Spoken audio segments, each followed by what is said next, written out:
My name is Tara R. Wright, and I am 26 years old. Until 3 months ago, I was living in a small apartment just outside Atlanta while finishing my master's degree in information systems. I worked part-time in IT support and had a standing offer from a company in Texas that I kept postponing because my boyfriend, Liam Carter, was graduating in the spring and wanted stability. Liam is 24. We had been together just over 2 years. He was finishing his communications degree and treated his graduation like a royal coronation. Photo shoots booked weeks in advance, custom suit tailored, caption drafts written before the ceremony even happened. He wasn't just graduating, he was launching. The apartment was technically in both our names, but I handled most of the bills. He said he didn't want financial stress before stepping into his next level. I believed that was temporary. I believed in investing in us. From the outside, we looked solid. He posted stories about building with my queen, tagged me in late-night study photos, wrote captions about loyalty and partnership. Behind the curated feed, the tone had shifted months earlier. It started small. He would roll his eyes when I questioned his spending, call me negative if I suggested tightening up before his student loan grace period ended. If I mentioned budgets, he said I was killing the vibe. Then the phrase showed up. I don't want drama, Tara. He used it whenever I brought up anything inconvenient. Him texting a girl from his internship at 1 a.m. Not drama. Him canceling our anniversary dinner because his friends wanted to go bar hopping. Not drama. Him joking publicly that I was lucky he hadn't upgraded yet. Definitely not drama. Any pushback from me? Drama. 6 weeks before his graduation, I received the formal offer letter from the Texas company. Better salary, relocation package, real trajectory. I showed it to him that night, expecting at least curiosity. He barely looked at it. So what, you're just going to run off right before my graduation, he said. That's messy. I don't want drama. I told him it wasn't running off. It was a career move. He said timing is everything, that if I cared about him, I'd wait until after he was settled. What does settled mean? I asked. He shrugged. I don't know yet. I just don't want long-distance complications during my graduation glow-up. Glow-up! That was the word.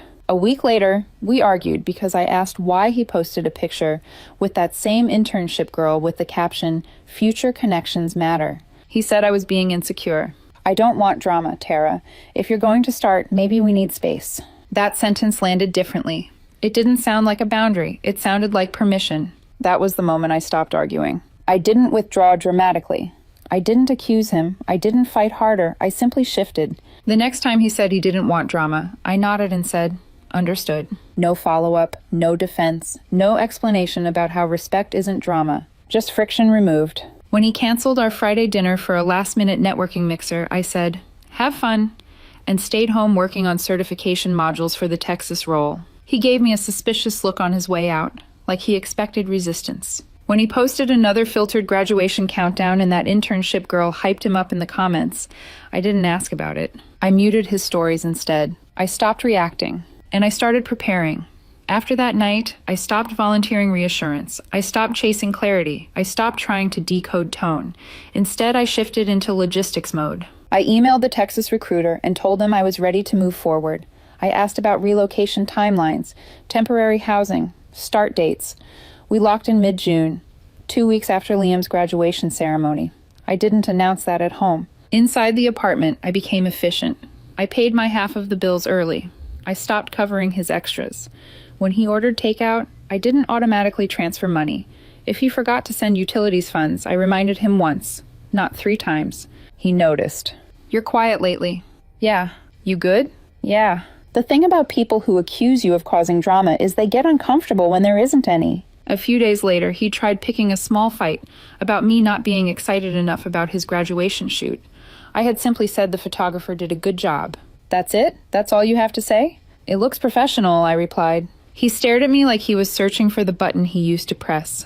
Finally, he said it again. I don't want tension, Tara. Understood. That word started irritating him when it came from me. Meanwhile, I began sorting my things quietly. Important documents into one folder. Clothes I hadn't worn in months into donation bags. My certifications printed and placed neatly into a binder. He didn't notice at first. Then one evening, he asked if I was still planning to wait on Texas. I accepted the offer, I said calmly. The silence that followed wasn't loud, it was cold. You're serious? Yes. He laughed once, sharp. So you're choosing a job over us? I didn't correct him. I simply said, "You told me you don't want drama." For the first time, something flickered in his expression that wasn't confidence. Over the next week, he recalibrated.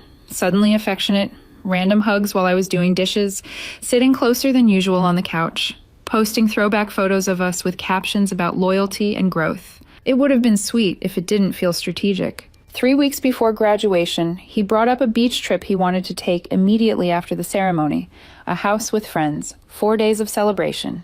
"You'll still be here then, right?" he asked casually. My start date in Texas was 2 weeks after graduation. "I'll still be here," I said. He smiled like he had secured something.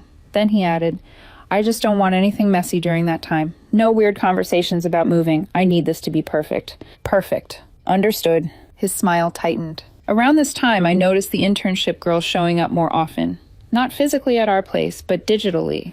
Inside jokes in the comments, subtle references, familiar tone. I didn't confront him. That would be drama. Instead, I spoke to the leasing office, confirmed I could remove myself from the lease with proper notice, checked early termination clauses, calculated final utilities. Then I started packing in increments. My books disappeared from the shelf, my extra shoes from the closet.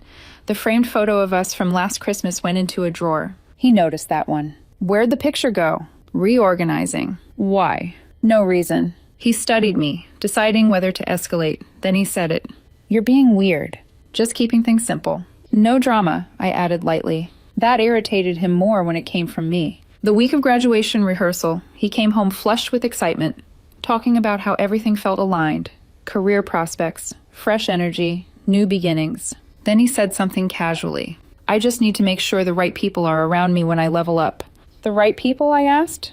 "People who don't complicate things." I nodded slowly. That night, after he fell asleep, I booked my one-way flight to Texas for the Monday after his beach trip. I decided I wouldn't announce it. Graduation week arrived like a movie premiere. Suit laid out days in advance. Hair appointment confirmed. Photographer booked. He was glowing. I stayed steady. I steamed his suit, drove him to rehearsal, took photos when he asked, smiled when his family hugged me and said how proud they were of both of us. That word felt like a technicality. The night before the ceremony, he sat on the edge of the bed, scrolling through comments. The internship girl had commented something about bigger stages. He liked it immediately. Then he turned to me. "Promise me you won't do anything weird tomorrow." "Weird how?" "No heavy talks, no emotional stuff. I just want clean energy, no drama." "Understood." He exhaled like I'd signed a contract. And in a way, I had. The ceremony itself was predictable. Caps in the air, speeches about legacy, endless photos. I stood beside him in most of them, held his flowers, carried his jacket when he got too warm. I smiled when his relatives said how proud they were of both of you. That word felt polite, not accurate. At dinner afterward, his friends toasted to new chapters. One of them joked about who would still be around for the next phase. Liam laughed and said, "We'll see who survives it." He squeezed my hand when he said it, but he didn't look at me. I didn't squeeze back. The next morning, he left for the beach house trip with his friends. I helped load his suitcase into the car. He kissed me lightly and said, "Don't overthink things while I'm gone." "I won't," I replied. As soon as he drove off, I went upstairs and started packing for real. Not angrily, not rushed, efficiently. Clothes folded into 2 large suitcases, documents into my carry-on, laptop, external drives, certifications, passport. I left the shared furniture, the couch, the table, the television. He cared about aesthetic, I cared about mobility.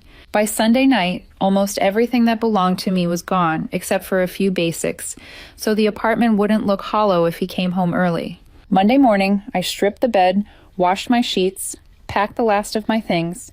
Then I took my copy of the key off my ring and placed it neatly on the kitchen counter. No note, no speech. I locked the door behind me and left for the airport. He didn't notice until Wednesday. "Hey, did you move your stuff?" he texted. I was already in Texas, sitting in a temporary corporate apartment that smelled like new carpet and fresh paint. I waited 3 hours before replying. "Yeah," 5 minutes later. "What do you mean, yeah?" I moved. He called immediately. I let it ring once before answering. "Tara, what is this?" "My start date was this week," I said calmly. "I didn't want to create drama during your graduation glow-up." Silence on the other end. "You couldn't even tell me?" "You asked for clean energy." "But don't twist my words." "I'm not twisting anything. I figured space was better than tension." His breathing changed, sharper now. So I come home to an empty apartment and a key on the counter? I left the shared items. Rent's paid for the month. Another pause. Are you breaking up with me? I considered that for a second. Not emotionally, logically. I'm not doing anything dramatic, I said. I accepted a job and relocated. That's childish. I aligned my actions with what you've been asking for. He laughed, but it wasn't confident. People are going to ask where you are. Tell them I moved for work. You're making me look stupid. That was the first honest thing he said. He wasn't angry about the move. He was angry about the optics. That evening, he posted a graduation recap. No mention of me. No tag. Just captions about independence and stepping into power. The internship girl commented within minutes. Proud of you. I muted the thread and went to bed early. The next day, he texted again. Are we done? I stared at the message longer than I expected. Not because I didn't know the answer, because I knew what he was really asking. He wasn't asking if the relationship was over. He was asking if he still had access. Access to reassurance. Access to the safety net. Access to me eventually coming back. I typed one line. I think we already were. 3 dots appeared immediately. So that's it? 2 years and you just ghost? I didn't respond. Another message. You're proving me right about you being dramatic. That one almost made me smile. I packed quietly, paid my share, left a key. If that was drama, then the definition had shifted. Then came the sentence that sealed it. Evan says this is manipulative behavior. Not I feel. Not I think, Evan says. Something inside me detached completely. I opened our thread, scrolled back once, and realized how many of my past messages were explanations, justifications, clarifications. This time I didn't explain. I blocked his number, then Instagram, then Snapchat, muted his email. Not out of anger, out of finality. For the first time in 2 years, my phone was quiet in a way that didn't feel tense. 2 days later, a mutual friend texted me. Liam's kind of spiraling. What happened? Moved for work, I replied, keeping it clean. Apparently, he posted a vague story about betrayal and women who can't handle strong men. Deleted it. Reposted graduation photos like nothing happened. From a distance, I watched the narrative trying to reshape itself without me in it. And that's when the fairy tale started thinning. For the first 2 weeks after I blocked him, nothing dramatic happened. No fake accounts trying to follow me. No late-night calls from unknown numbers. No public meltdown. Just silence. That silence did something interesting. It forced him to build a version of the story without my participation. Through mutual friends, updates filtered back to me like weather reports from a city I used to live in. At first, he framed it as me being impulsive. Said I couldn't handle him stepping into a bigger phase of life. Said I felt threatened by his success. Success was an ambitious word considering he didn't have a job lined up yet. Then the internship ended. Evan didn't secure a full-time position either. That detail came casually from a friend who still followed him closely. The future connections weren't turning into offers. 30 days later, his student loan repayment kicked in. The apartment lease renewal was approaching. For the first time since I'd known him, there wasn't a steady fallback sitting quietly beside him. One Friday night, a mutual friend FaceTimed me. He thought you'd call by now, she said. Why? I asked. She said you always cave eventually. That hit differently. Not because it hurt, because it confirmed the pattern. He didn't think I'd leave. He thought I'd create just enough tension to prove I cared, then circle back so he could reset the dynamic. Instead, I removed myself from the board entirely. Around this time, I started noticing subtle shifts in his online tone. The graduation glow posts slowed. The leveling up captions disappeared. More generic quotes about growth through pain started appearing. One night, he posted something that stuck. Sometimes silence says more than words ever could. He wasn't wrong. By month 2, the unraveling wasn't loud. It was practical. His lease renewal came up. From what I heard, he tried negotiating the rent down. The landlord didn't budge. Atlanta pricing didn't care about glow-ups. He'd always framed the apartment as ours, but I had been the one pushing for better Wi-Fi, stable utilities, renter's insurance. Without that background work, things started slipping. A friend mentioned he'd complained about how expensive everything suddenly felt. I didn't comment. In Texas, my life stabilized fast. New team, structured hours, real paychecks, health benefits, a routine that wasn't tied to someone else's mood or social calendar. I didn't post about it. That part confused him apparently because I wasn't spiraling publicly. I wasn't sub-posting. I wasn't trying to win. Silence doesn't give people material to fight. About 6 weeks after graduation, I received an email from an unfamiliar address. Subject line, "Can we talk?" I knew who it was without opening it. He wrote that he'd been thinking, that maybe things escalated unnecessarily, that he never wanted it to end like this. He said he assumed I'd at least check in after the beach trip. Assumed. That word again. He said he felt blindsided. I didn't respond. Not because I was cruel, because reopening the line defeats the boundary. A week later, another mutual friend told me Evan had started publicly dating someone else. Soft launch captions, tagged photos. Apparently Liam didn't take that well. The fairy tale wasn't just about me staying. It was about everything lining up effortlessly for him. And when it didn't, there was no one nearby to absorb the friction. 3 months after I moved, something shifted publicly. Not a meltdown, a recalibration. He made a long Instagram post about post-grad reality. The tone was different. No crown emojis, no glow-up language, just a caption about how transitions are harder than people admit, about learning who really supports you, about outgrowing versions of yourself. There were a lot of comments. No one asked about me. Not a single, "Where's Tara?" He had spent weeks quietly editing me out of the narrative. That part didn't bother me. What came next did. A mutual friend called one evening and said he had asked if I was seeing someone new. He didn't ask how I was doing. He didn't ask about the job. He asked if I'd replaced him. That question carried weight. It revealed what he thought this had been about. He assumed the silence meant I had filled the space with another man. It never occurred to him that I moved on because the dynamic was misaligned. A week later, he posted another story. Dating in your 20s is wild.